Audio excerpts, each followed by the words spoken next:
So 9 months ago, me, Sarah, and our two boys moved to a Muslim country. We are here in Dubai. We moved in July last year. And if you've been watching the channel, you will have seen our move from the UK. And as part of that move to a new country, we're exposed to a new way of life, including new religions. It's an absolute melting pot here, which is fantastic. But one of the things that we've been exposed to this month is Ramadan. And we're going to do our best right now to sort of share with you what we've learned about Ramadan in case you are relocating.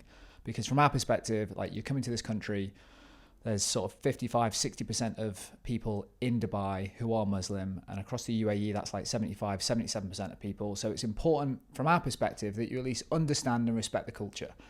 Now, I'm going to caveat all this, and I'm going to do it for both of us, because you were quite nervous about doing this one, weren't you? Yeah, really nervous. Why? I just, like, I feel like it's like, it could be a sensitive topic, and what I didn't want to do is put it on the channel pretending that we're experts and we know exactly what's going on, because we don't. Like, it's been a learning, but I do think it's really important if you move in here, because like with what's again, I feel like I'm very, very conscious of what I say and how I say it. Can I ask, is that because there's like religion involved and things like this? Yeah, and I you just don't want think to insult. I don't want to offend anyone. Amazing. So Yeah. let me just look down the camera at you, who is watching the channel ad hoc, bit of a keyboard warrior. Take everything that we're doing today with the intent that it's made. So like right now we are learning, and we're not putting this pod out to be experts at what Ramadan is and bits like that. We're sharing our experience of Ramadan and really starting the conversation. So if we say something or pronounce something incorrectly or whatever it is, jump in the comments and say, hey, this bit was incorrect. This bit is how I think about it. This is to start a conversation. We're not experts, so I'm just going to caveat the whole thing with that. But if you are moving and are like us, the reason we're doing this video is because I think it is super important to understand you're coming to a Muslim country. You should at least know like what's going on across the different religions and across different people, so you can be mindful and respectful of what's going on in the place that you've moved to. Yeah, I think it's important just to, like, I'd not really thought about this until from what you just said, but like we lived in like a small market town where we wasn't really exposed to a lot of the people that we were around were white British people. You know, white British, agnostic, not very religious, not really following any way of religion at all, really. Yeah, so there will be people out there going, well, how can you not know any of this, or how can you have, you know, like, if you lived in the city, you are going to be exposed to different cultures, different, you know, you've probably got friends that are Muslims. Like we didn't. And that wasn't that we didn't want to. That was because where we lived. Yeah, we just weren't exposed to it. And I think coming back to, we spoke about it previously on one of the drivers for us moving to Dubai, is I was lucky enough to go to a school where I was exposed to loads of different backgrounds, loads of different cultures. And when people say to me like, oh, what was the best thing you got out of Repton? It was the exposure to like different people. Like that's truly the biggest benefit I got from going to that school. Education was great, obviously. But it was the network that I built, the friendships that I built across lots of different ways of life. And that's what I'm excited for my boys. Not my boys, our boys. I just claimed them. But they're being exposed to this as well. So they're coming back and teaching us things at the moment, which is amazing. Yeah. And to have that open-mindedness about different cultures, different religions, and taking the time to learn about them so you can have proper conversations with people, I think is super important. Yeah. So that's all the scene setting. Do you feel like less anxious now? Because me and you need to just have a chat like we normally would, even though this is a cool studio today, isn't it? Yeah. Where do you want to start? I was hoping that you would have a start for this. So let me do some scene setting, because the way that we've approached this is we have, and I hope we've done the same thing. I've gone and researched some bits about Ramadan, hence the notes that I've got in front of me. You've done the same. And you actually, I think, got some questions as well lined up. So throughout this conversation, from my understanding, what we're going to try and do is like unpack like what Ramadan is in a bit more detail so people understand that, the background, how it actually, I guess, comes to life in the month, and sort of like how people, I don't know the right word, is like how people take part in Ramadan or experience Ramadan. I'm not sure like how to phrase it, but like what Muslims do during this time of year. And then some of the other stuff, which is kind of like how it impacts me and you from a, like, we are not Muslim, but there are different time zones. There are different times that companies and people are working, and just I guess the way of life in Dubai changes a little bit right now, doesn't it? Okay, cool. Yeah. All right, let me pose a question to you then. What is Ramadan from what you've learned? Please don't. I was doing the questions, not you. Okay. All right, I'll let you do the cue. I'll do my best to do the answers, but please fill in anything that comes up. Now I feel like I'm being interviewed. This is just all of a sudden shifted. This was not the plan. Okay. This was not the plan, just so you know. Okay. Is that from anxiety, or is that you just... Well, no, I don't actually like...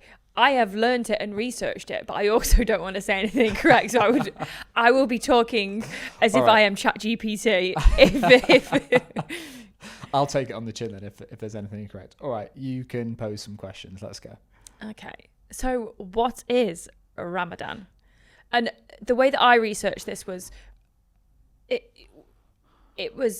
I got different views from what is Ramadan from a Muslim perspective, and then what is Ramadan from a non-Muslim perspective. And I think it's important for us to talk about it from a non-Muslim perspective. I don't know the difference there. Well, it's dumbed down, I guess. It's probably... Yeah, fair. So... Yeah. Yeah, it's kind of like my old... And also, I'm not going to ask you questions about Ramadan as if you are a Muslim taking part in it. Correct, because exactly. I'm not taking part in it. Yeah. Even though, funny story, this you just reminded me. Was it Reggie or Riley one year? They had a friend at school and they learnt about Ramadan back when we were back in England, and he came back and was like, I'm going to do Ramadan. Yeah. That was last year, right? Last year. And he lasted like a day and a half, 2 days? Not even... Babe, the only thing that he didn't eat was pudding. Oh yeah, that was it, wasn't it? He's yeah. like just sacrificing pudding for And he couldn't do it. There's actually an interesting thing there, by the way, which is what I learned around like how kids participate in Ramadan, but we'll get to that in a little bit. So from my understanding, Ramadan is the holiest month across the year for Muslims, and it's the 9th month of the year. Okay, so in what I've got, it's the 9th month of the Islamic lunar calendar. Perfect. Bit of detail I didn't catch, which was the lunar calendar bit. So 9th month of the Islamic lunar calendar. And in terms of like why it's this month, so Muslims following the religion of Islam, in the text of the Quran, which is something that I kind of went down a rabbit hole and did a little bit more learning about, their God, Allah, this is when the book of the Quran was revealed during this month to Prophet Muhammad. So this is kind of like why this month specifically is like in the lunar calendar, to use your words, this is kind of like why it happens in this month. There was an extract that I'm going to read verbatim because it kind of explained to me why Muslims right now are doing the fasting, which is probably the most notable thing that we bump into from the friends that we've got here in terms of how they are acting within Ramadan. And I thought it'd be interesting just to unpack like why people fast. So there's a quote here, which is from the Quran, which says, it's commanded by Allah in the Quran, O you who believe, observing a Sawm, which is the fasting, so there's a phrase in there which is Sawm, is prescribed for you as it was prescribed for those before you, that you may become by the way, I'm just going to adjust the camera here. There are going to be so many things that I mispronounce here, but please take it with the intent that it's meant, because I'm trying to learn this, that you may become al-mutakon. I'm doing my best. I think we should just block you out and just have the word over your mouth. The word. Okay. So it's kind of like specifically prescribed from Allah in the Quran that basically the fasting period should take place. So it's kind of, that's why specifically they do this. And the thing that I learned here, which I noted down, which was 3 things, which I absolutely loved. It develops self-discipline, empathy, and what's called God consciousness in the Quran, which is something called Taqwa. So that's kind of the backstory from my understanding of like how it all comes about. And then in terms of how people practice during this period their faith, the thing that I was actually surprised by, and I probably shouldn't be because we probably should be more educated, is I thought that Muslims only prayed 5 times per day during Ramadan specifically. That's not true. Did you know that? They pray more during Ramadan.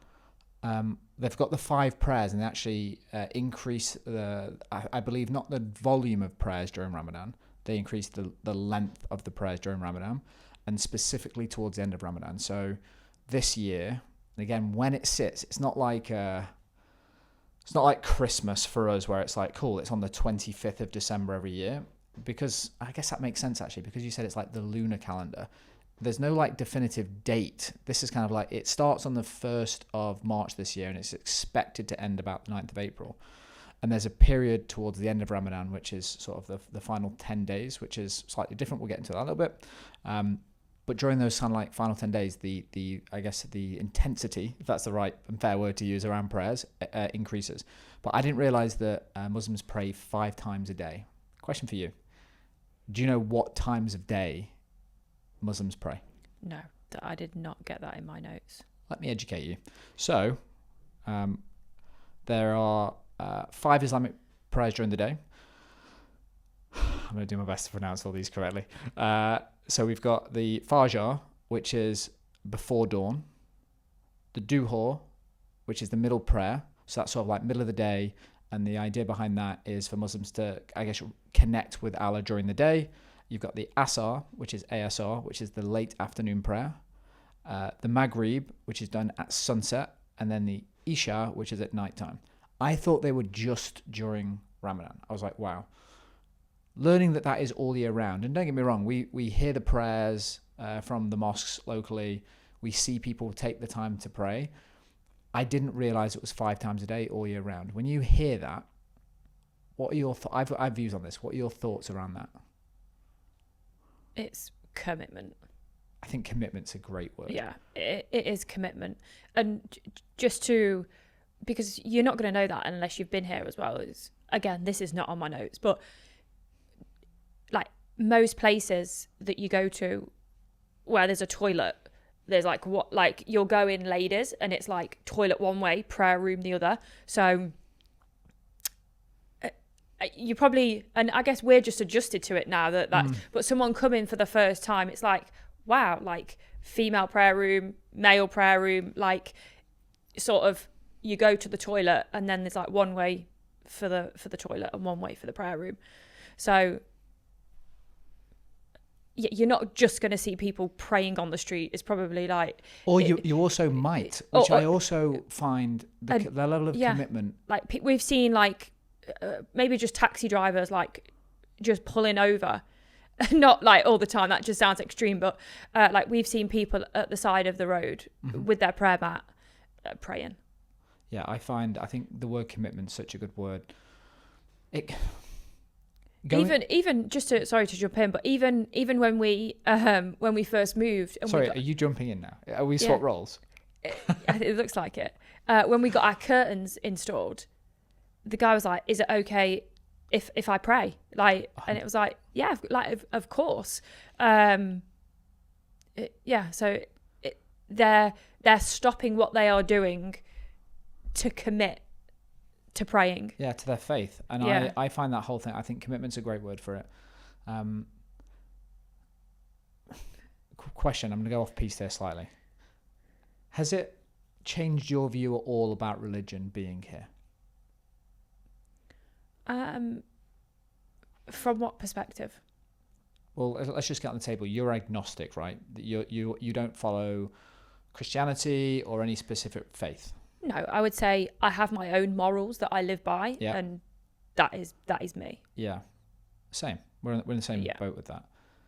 I think the thing it's done for me, I guess it's educated me on some of the benefits of religion, because I think you can, and again, sensitive topic, so take this with the intent that it's meant. There is like religion because you believe in something bigger than yourself. And for me, I always thought, okay, that is very spiritual and you have to have faith in that bigger thing in order to believe and then be religious. The thing that I've observed over the last 3 weeks, 4 weeks, 3 weeks now, isn't it? Is, do you know, like whether the bigger thing is real or not, you still get the benefits of faith.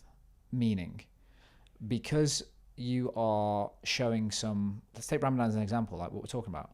You are showing like self-discipline. you are showing gratitude, you are being generous to others. Like all of these pillars of just like going about your life in a empathetic and way where you have commitment, where you have something that you follow bigger than you. I think the actual skills and traits that teaches people is really interesting. And I guess the thing I'm trying to like nail home there is like, it kind of taught me that whether the thing above is real or true, and I'm thinking very like pragmatically here, and I know that's not the whole thing about religion and faith, but there's actually loads of other benefits created by being part of something that forces you into like these rituals or like ways of life. I thought it was super interesting. So before moving on, before going specifically into Ramadan, I actually wanted to do a little bit of background and understand, okay, when it comes to Muslims and Islam and the faith, I was trying to understand like, one, how Ramadan came about, which is sort of like this month where, as I mentioned, sort of Prophet Muhammad had the Quran revealed to him by Allah. One thing that I've got on that is that it is considered the holiest month for Muslims. Yep. Then I was kind of like, okay, I saw a reference point which said, well, it's one of the 5 pillars of Islam. Did you bump into the 5 pillars of Islam during your research? No. Cool. I just want to read these out because I think they're important. So 5 pillars of Islam are the Shahada, which is the profession of faith, declaring that there is no God but Allah and Muhammad and his messenger. Number 1. The Salat, which is the prayer 5 times a day, which was kind of like, oh, it's not just during Ramadan, it's all year. So that's called the Salat. The Zakat, which is crazy. When I'm saying crazy because I'm like coming from like a don't follow religion, or I'm not a religious person, and then I'm also a fairly commercial person. So when I read the Zakat, I was like, well, this is pretty cool. Giving a portion of one's possessions, usually 2.5% of annual wealth, to charity. Wow. When you hear that, what do you think? Yeah. Like, what if you've got nothing yourself? Like, well, I actually listened to a podcast the other day around this, which was talking about like charity isn't just when you make it and you've got an extra few pounds or dirhams in your pocket and then you become charitable. Real charity is when you kind of have nothing or next to nothing and you still give some of that. And by the way, it doesn't need to be money. Like this is talking about like annual wealth, but if you've got nothing, that can just be time. You know what I mean? Yeah. And this probably had more impact on me than I thought when I was like researching this. So I was like, so many things around this. I'm like, let me just take one step back here.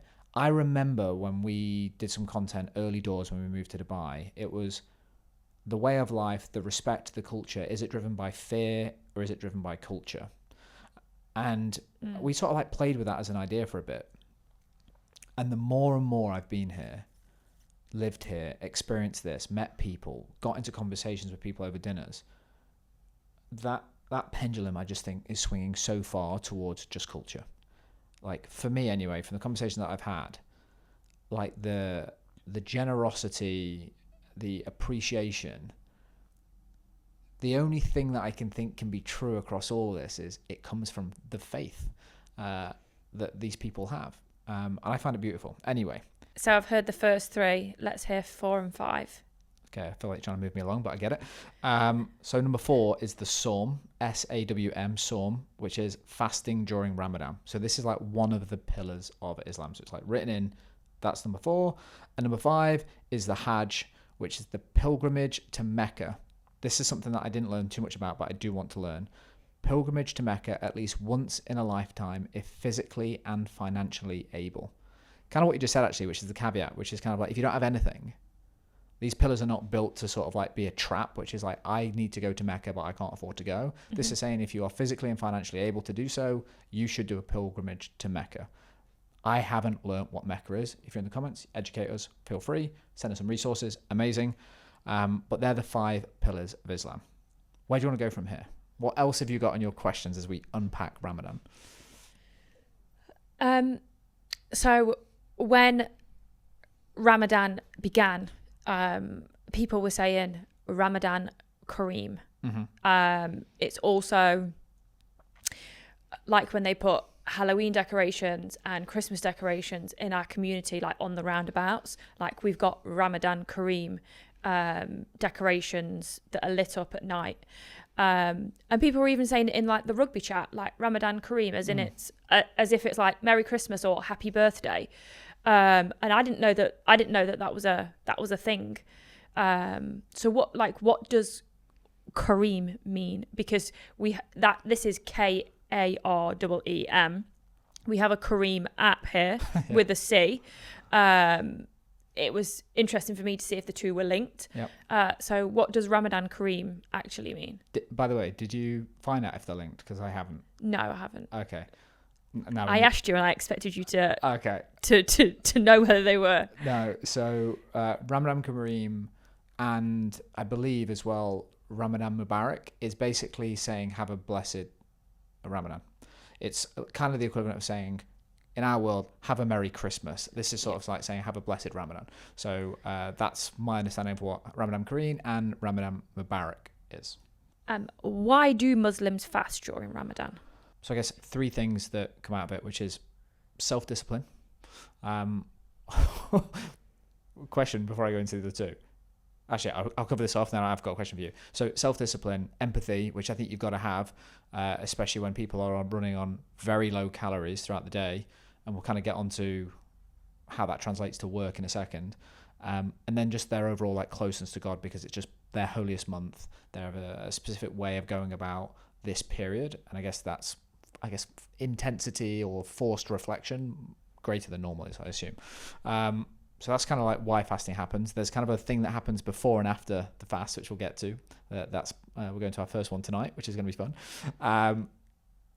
Could you do this? I don't think so. I honestly don't think so. I enjoy my food too much. I don't think I'd be able to get. I think the commitment of, because there's another side of it. From my point of view, it's kind of like I wouldn't be able to go to the gym because you're just going to be running on empty. I didn't even think about that. You know, like there's a change of your lifestyle that definitely must happen, and not just the thing that I enjoy the most, which is like food. So I didn't think about that. Sort of like the very low calories is going to impact everything else that you do. Energy, everything. So let's get into like the thing you do before you start fasting and after, because there's specific terminology for that, which you might bump into if you're living here. What's the thing called before you start fasting? That meal, what's it called? Suhoor. Suhoor. Suhoor. What is that? That is the pre-fast meal. Which what I've read is normally like very nutritious, energy, like they kind of like get everything they can in for the day. When do they do that? Pre-dawn. Nailed it. You did that without your notes. So it's the pre-dawn meal. And then what are we going to tonight? We are going to our first iftar. So what's an iftar? So that is the meal that breaks the fast. And how do people normally break their fast? With a date. Look at you. You've done your research. I'm so proud of you. This is cool. They normally break it with a date, which is in the tradition of how Prophet Muhammad would break the fast, which is worth noting. So I think one thing that we've learned being out here is the iftars, again, breaking the fast in the evening. They're also like a real social gathering. Like very community. Yeah. Like which I it's find a gathering. Awesome. But like one thing that I read as well, and I guess being like completely like naive to it all as well, like I have seen so many iftars advertised, whether that's they're doing it in restaurants or at hotels, just it's kind of everywhere. And I didn't know what it was until we started researching it. I thought it was a buffet. Like that is what because we saw it all set up as well, like like what, you thought it was just like the buffet month. So, and also like what I was reading, and I mean it's obvious really if you think about it, like it's not just something that is exclusive for Muslims. Like it is a way to bring everyone together. Like non-Muslims can go to the iftars. Like everyone is welcome. It's a community. Which is again, just one of those things that just is so inclusive, right? I find so beautiful Yeah. about it, which is awesome. So we're going to our first iftar tonight. So shout out to Maya and Manoj. And Bless Brothers. And Bless Brothers. So we're heading there. Hopefully by the time we kind of pull this edit together, there'll be some footage of that, which is going to be cool. So that's kind of the meal that breaks the fast in the evening. A question that I had for you was, obviously I've heard about it from the boys at school, that there's a separate area for Muslims that are taking part in Ramadan, so they're not exposed at lunchtime to the other children eating. Like what are the rules? What happens with, do children have to take part? Is there a certain age that kids start doing Ramadan? Yep. So just put a pin in the school thing, by the way, because I think that's important. We haven't got that in the notes. It's worth you sharing some bits about schooling and how it's impacted us. Me. You're just like stirring the comments here. You are. So in terms of like kids fasting, the thing that I learned is like kids have to start fasting at the time they hit puberty. So varying ages, but that's sort of like the milestone of like when fasting should start for them. Interestingly, I learned that many families will try and find inclusive ways that are also, I guess, respectful to the kids and their age and their needs, to sort of like get them involved in Ramadan, but without going, I guess, the full hog. So it's sort of like they might go, well, you miss one meal, kind of like Riley tried, like miss dessert, absolute failure, which he didn't. But they might get the children to take part and like miss a meal when they're younger, before they're doing like the full fast. So that's kind of like how kids participate. Talk about kids, schools. Our kids go to a school. We got a note saying we're on Ramadan hours. Just explain like what's going on with school at the moment. Okay, it wasn't that black and white that we got a letter. So the school actually, through the KHDA, which is like like Ofsted, like the I don't really know what the correct terminology, like Ofsted, like the school government, let's say. School governing bodies. Yeah, school governing bodies. Like communicate with the schools. Every school, so it's not just as every school, it's reduced hours. So, you might say, well, it's a British curriculum school. Most of the children are non-Muslim. Why is the school still closing for Ramadan? But there are a percentage of the children in the school that are Muslims that are taking part in Ramadan. So it doesn't matter what the school is. You are always going to have reduced hours, unfortunately, during the month of Ramadan. I think worth mentioning, just because it is like a British curriculum school, we are in a Muslim country, so there is like, and it's whether your kids are Muslim or not, like the staff, the people that are like running the school. I think the thing that I learned around this is like basically everyone kind of slows down a little bit during Ramadan because of the fasting period, the fewer calories. So like public sector role, like jobs and roles and responsibilities out here reduce. They kind of have a sort of 2 hours less work per day during Ramadan. In the public sector, private sector, similar, but again, down to the company. But because people are not consuming anything, that's kind of like why everything needs to just slow down a little bit to be respectful and mindful to that. Thing that they weren't respectful and mindful for, by the way, it's the fees. I was like, okay, they're in school less. Surely there's a Ramadan discount. Doesn't work like that. Yeah. Still paying full fees. For us, being non-Muslim, it's tough having them home at, they finish at 12:45. So it's go in at 8. Share. When do they go? So 8 is, so they can go from 7:30 till 8. The gates close at 8 till 12:45. And then same on a Friday reduced day anyway, because it's half day anyway, so nothing changed on a Friday. It's still 11:45 pick up, but there was an option so you could spend more family time together, which I think is crazy, because I am already spending enough time with them when they're finishing at 12:45 every day. You could actually do learning from home on a Friday if you wish to.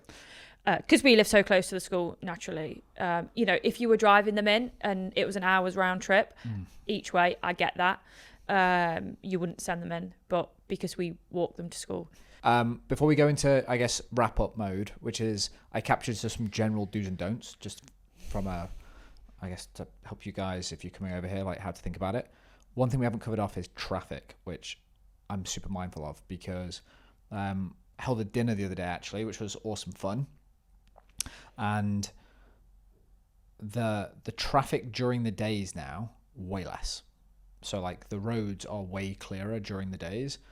It is carnage right now in sort of the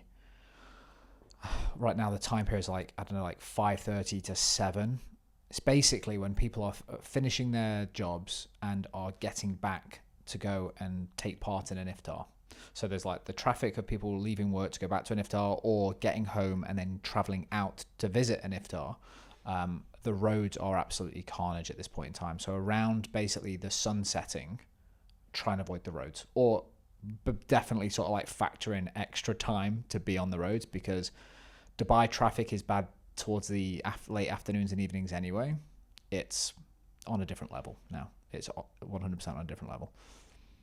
I've kind of heard the opposite, that it's less traffic, just all round. Well, it's less traffic during the day, but I've been in it a few times now, and during that time of people wrapping up, it's madness. No, I know, but just to counter that, like you don't make a regular trip from one destination to the other destination 5 days a week at the same time. Fair. So like you've got nothing to compare it to. You're just saying, oh, the traffic was bad. Yeah. So you don't actually know what it's like when it's not Ramadan. Yeah, but I also was around the table the other day with like 13 other people, and they were all saying, sorry, I would have been here at 7, but I'm here at 20 past because of the iftar traffic. It was referred to as the iftar traffic. Okay, so either way. Yeah. Factor it in. Do's and don'ts. I actually made a list. Have you got a list? I've got some things, yeah. Okay, let's do the do's first. What would you recommend people that are coming to Dubai, whether you're just visiting or relocating, this is your first Ramadan, what are the do's? Dress modestly. Unpack that. Explain what that means. Don't have your ass and your tits out. I'm joking.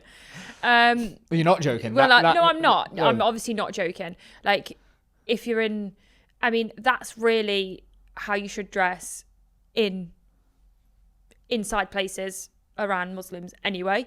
But I think from what I've heard, it's kind of got less and less and less and less and less sort of not important, but the rules are maybe followed less. Yeah. And it's sort of less enforced. Yeah. And maybe we should just... No, we shouldn't cut this out because I think it's important. I think depending on where you are in the UAE, depends on how stringent they are. We even know, without even being in Ramadan, how we see people knock about and are dressed in like the Dubai mall compared to the malls in Abu Dhabi. Very different. Very different. Very different. So I think it's like really being cognizant and mindful of, one, you're in a Muslim country, so being respectful all the time, but it's just amplified more during Ramadan. It's kind of what we're saying. Yeah. Is that fair? Yeah. Cool. So what are your do's? My do's, I've got accept invitations to iftars to sort of experience the culture. So an invitation, and sort of if you receive an invitation, don't be like, I'm not Muslim, I can't go. It's, like you said, super inclusive. It's, we are celebrating, we are breaking our fast, would you like to join us? Did know as well, I think I mentioned to you very briefly last night, I also researched that it's sort of etiquette or best practice to take a small gift to an iftar. So we need to work out what that is for Maya and Manoj. We need to do that today. I don't want to be the only ones rocking it without a small gift. Are you wearing your abaya later? Well, Maya said to, yeah. Amazing. So. That's cool. The next one was to be mindful of fasting colleagues. So you may have Muslim colleagues and they may be fasting. So be mindful of that in terms of their energy levels and bits like might be low, but also not to schedule meetings with people around the time of sunset. So just being like aware of if you have Muslim colleagues, what are they going through? Be empathetic. Energy levels might be lower, and they are probably kind of going, I want this sun to just drop out the sky right now because I want to eat. So just being mindful of that and not taking up their time at the point where they're able to break their fast.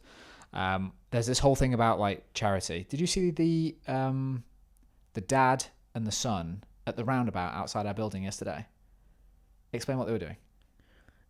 So they had, I don't know, like 10 made up bags. Like pack ups, like lunch bag, a picnic, and it was like they had it and they were giving it and they were like stopping taxi drivers and like handing it out. It was beautiful. And obviously they were, the kid was only 5, 6.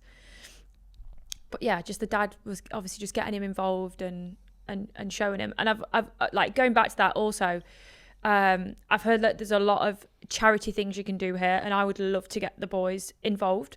And this was from a British family that have been living in Dubai for, I think, over 10, like a long time, a number of years. And there's places where you can go to see locals that are Muslims, where they have, she described it as absolutely nothing, like not even a seat to sit on. Like they visited and they made the kids go so they could witness like how some people are living. Yeah. So it really makes you appreciate it. And they took food and she said she took toys and things like that, like presents for them to have. And it was just like a hut. Like, and I was like, wow. And she said that her older son like enjoys doing it and wants to go, and like the younger one, who's the same age as Reggie, so 8 or 9, he doesn't want to go, but when he goes, it's like it just makes them really, really appreciate what they have and where they're living, and to see the other side of Dubai where it's not lavish. 100%. These kids don't have Xboxes and iPhones and like anything. They're happy if they've even got a ball to play with. Like, I think everyone, in my opinion, like I definitely never want my boys to. I don't want to ever spoil my boys. I want them to appreciate what they've got, realize how lucky they are, and also if they've got something that they would want to give to other people that are less fortunate. Beautifully said. Completely agree. Like, thank you. Yeah, no, it's actually genuinely like give me that sort of like tingly hair standing up, because it's so important. Mm-hmm. It's like again, this is kind of comes back to like some of the stuff that I've learned around this, which is, yes, I'm not Muslim, and yes, I don't really follow a faith, but some of the practices that I've just learned through this, I'm like, you can abstract that and you can use it still, whether you want to have a religious way of living your life, or you could just take some of these, like you said, morals and values earlier, and just use them. Yeah, completely agree. The last one on my do list was something we haven't done. I want to try and do next week. I didn't realize this, that there's lots of like tents or like markets set up around Dubai, which are sort of like for gatherings, for iftars, just for like post sunset. So we should go and experience that to just knock about the culture, because there's lots of these little markets that have popped up which I wasn't aware of. And there's also, I'll have to explore this more because I don't actually know the full details, but there's somewhere where you can also like volunteer to like maybe give out the food at these iftars, nice. Like the community gatherings and things like that, so you can be part of it and experience it and just like volunteer to take part. Don'ts. I got a little list. Do you want me to, have you got any? Like be mindful when you're out in certain places of even having a drink of water. Like just be discreet. Don't be chugging water while you're walking down the street. And it's hard because you're used to doing it. Yep. But when I read that, I was like, oh, yeah. And I will just try and be discreet if I need some water. Sorry to jump in, but did you find anything around sort of like times and opening hours of shops and bits like that? They're all varied, like, but a lot of places, whether it's gyms, restaurants, cafes, like they may have different Ramadan hours. Yep. It probably depends what the community is of where it is, as to whether, like when we were in, where were we, Alain, like the Starbucks had Ramadan hours, whereas That was a killer. it really was. Yeah, we were well excited for a Starbucks. It's We kind of were. like looking on the map. It was before like the thing. 3 minutes from the hotel. It was like the perfect start to the day. You kind of grabbed one that I had, which is sort of like avoid eating, drinking, and bits like that. The other ones are kind of obvious, but it's just more sensitive to, I guess, being empathetic to the time of year and the faith that's being followed. Avoiding public displays of affection, which is generally discouraged in Muslim countries anyway, but even more so during Ramadan. And then just the obvious, which is, hey, refrain from just playing loud music. It's kind of a time to be extremely, I want to use the word peaceful, but it's a time of like reflection. And just, if you just use that word reflection, it's kind of like, is what I'm doing helping or hindering people around me? Be reflective. And sort of like follow their faith. That's sort of like the summary of all the don'ts. I could list them all, but it's kind of like, just be mindful, and just people are in a very reflective period of their year and their religion and their faith. Are you helping them or hindering them? That's probably the best way to think about it. Yeah. Let's wrap up. Any final thoughts? Any key learnings? Anything you want to leave on the pod? Not really. I think that I'm looking forward to the iftar. I think doing something charitable and for the community, I think would be, I guess, even though we're not taking part in Ramadan, we can still get involved, but not to the fasting level. Like, we can still be charitable, we can still donate something, we can help others around us. Like, just because you're not taking part of it, I just think, I mean, this should not always just come at Ramadan anyway. Like, we should always be looking after those that are less fortunate than us, and especially like for the boys, like I said, I think just to be always mindful of others around you and what they're going through. I feel like I got a bit too deep then, but I think that's... You definitely didn't get too deep. I think as I sort of like wrap up, completely agree with everything you just said, by the way. I think what I'm probably trying to say in a roundabout way is that it shouldn't just take Ramadan or any other anything else for people to have good morals and good values. Like, that should be something that everyone just carries with them at all times. I understand that. That's really easy to say and hard to do. Yeah. Because I think it's like learnt behaviors. You have to train them, and something just came up that reminded me of something I heard a while back. It's kind of like when you're like speeding down the motorway and you're doing 90 miles an hour in the UK. This is, and you shouldn't. Have you got a ticket? Because you should do, because you're going over the speed limit. No, that's what I'm saying. But like 90 miles an hour, and then all of a sudden there's a police car behind you, and you see the flashing lights, and then you slow down, and you realise the flashing lights weren't for you. They carry on going. You then say to yourself, oh, you know what? Like, I shouldn't be speeding. It's dangerous. It's pointless. It's stupid. But then 10 miles down the road, you're speeding again. There's that kind of like moment, which is the police car made you think more logically. For me, what I'm taking away from Ramadan is, for us, it's been a forcing function, this moment in time to think about this stuff. But the more I've learned about like the Muslim faith, they have these things daily, these 5 prayers a day, and that's how they are training and learning and sort of embodying all these values. How I think we can sort of take the most away from this is kind of take part during this time of year, and then go, okay, what can we carry now through as like a Lego block, like a building block in how we educate and teach our kids, which is, yes, they are not Muslim, but that we can take things that we have learned from our friends who are Muslim in their faith and go, you know what, how do we bring a charitable day every month or every 2 months, and what do we do with that? Do you know what I mean? It's like little things that I think we should learn from this and take away into the daily lives. So it's not just this, oh, there's a police car, slow down, and then speed again. It's like, oh, we don't just learn to be empathetic and generous and bits like this at this one time of year. I think that's the thing that you were saying, which is like, it shouldn't just be a moment in time.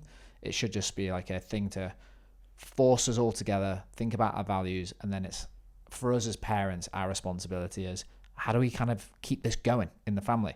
Which is something I'm committed to and looking forward to sharing, and the viewers can hold us accountable, which is sort of like in a future video, like, what have you done off the back of what you said in this pod 2 months ago? What was the last generous thing that you did as a family or charitable thing? for me, just to wrap up final thoughts, I've loved learning about this. This has been, I guess, one of those things that when you're walking down the street now, you're having conversations with people, you can just put yourself a little bit in their shoes, not fully, but you kind of like for our friends in our friend circles who are Muslim, I feel like I understand what they're going through a little bit more, and just having that and that empathy and that understanding lets me have deeper relationships and connections with them. So that's the thing that I've really enjoyed. I totally agree. I think it's been it's been great to learn about it. So on that note, let's wrap up. Thank you so much if you got this far and got to the deep end of the pod.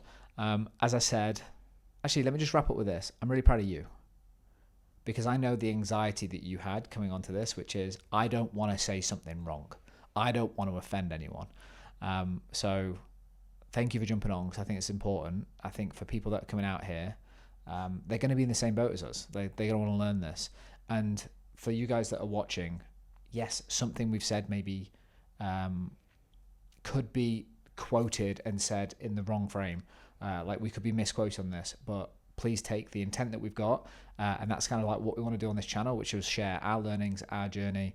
Again, this is the start of a conversation that we're having in the studio today. If there's anything that you think that we've missed that would help us better understand, or we've probably 100 different mispronunciations of stuff, jump in the comments and have a conversation. This is us starting a conversation, not ending it. We want to learn, and we want to continue sharing everything that we're learning, living here with you. So you've got to the deep end. Thank you. Don't forget to hit subscribe. Let us know what you think about these pods. I'm really enjoying sitting having conversations with people. I've really enjoyed this with you, so give us some feedback. Any final thoughts? No. Okay, so let's leave it there. On that note, stay happy. Speak to you soon. Bye.